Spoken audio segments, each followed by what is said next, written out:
Urban segregation is still very much alive in the District of Columbia, our city. But that doesn't come as a surprise to most of you. You just have to look at the neighborhoods you live in.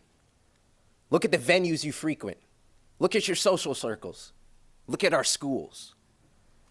Even within one of the more racially and ethnically diverse metropolitan areas in the United States, many of us still self-segregate, either intentionally or naturally. Why is that? Why is that after segregation was legally ended in the District of Columbia in 1953, 1 year before it was ended in the rest of the nation, the Anacostia River quite literally marks a divide between black and white in the city? You and I both know that when someone is talking about east of the river, they're talking about poor black communities. And when someone says upper Caucasia, they're talking about upper Northwest, where upper middle class people live, and you will find that 85 to 95% of those communities are white in a city where the white population is only 40%. So why the deep-seated divide? I'll tell you why. Decades of discriminatory housing and financial practices like redlining denied access to loans and insurance for blacks and other minorities.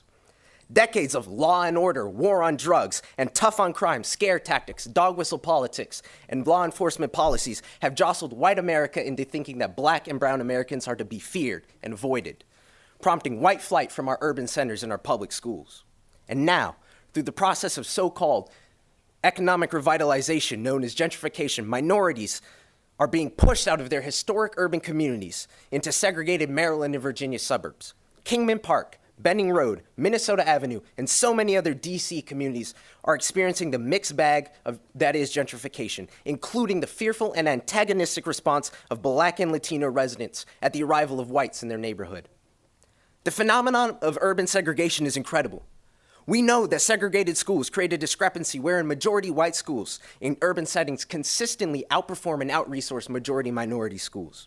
We understand that cultural competency and exposure to diversity are the keys to maneuverability and social mobility in this globalized economy.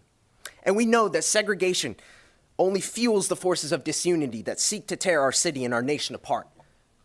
Yet we let it persist. So what will it take for us as a city to reverse the effects of intentional and de facto segregation? Well, I'm not an urban planner, a human geographer, or a sociologist. I do have a few proposals that might bring the change we seek. My first proposal is to create programs that intentionally integrate the city's residents, especially the youth. We spend thousands of dollars every year to send students to foreign countries to indulge in their rich culture and heritage. Yet we have students right here in the District of Columbia who don't understand each other and how they live. We need to do intra-DCPS student exchanges. We need recreational sports teams comprised of students from diverse neighborhoods, not just one single neighborhood. And we need to bring the music and culture of some of our rich and diverse neighborhoods into public venues where Washingtonians can create a mutual understanding of each other. My second proposal is to create more affordable housing throughout the city. The racial segregation in DC is also one of income. Many black and brown Washingtonians occupy the lowest niches of the district economy. You compile that with decades of institutional racism at the public and private levels, and now you've condemned multiple generations to live and die in the neighborhoods and economic brackets that their parents and grandparents were forced into. A colleague of mine in the Youth in Government program has written a bill which proposes a system of housing subsidies based on income brackets and family sizes in order to give DC families a diverse set of housing options across the city at a more affordable rate. And finally, my third proposal is more of an appeal to the individual rather than institutional level. I urge you all to examine yourselves. Take some time for introspection to see if there's an aspect of your life that contributes to this narrative of segregation.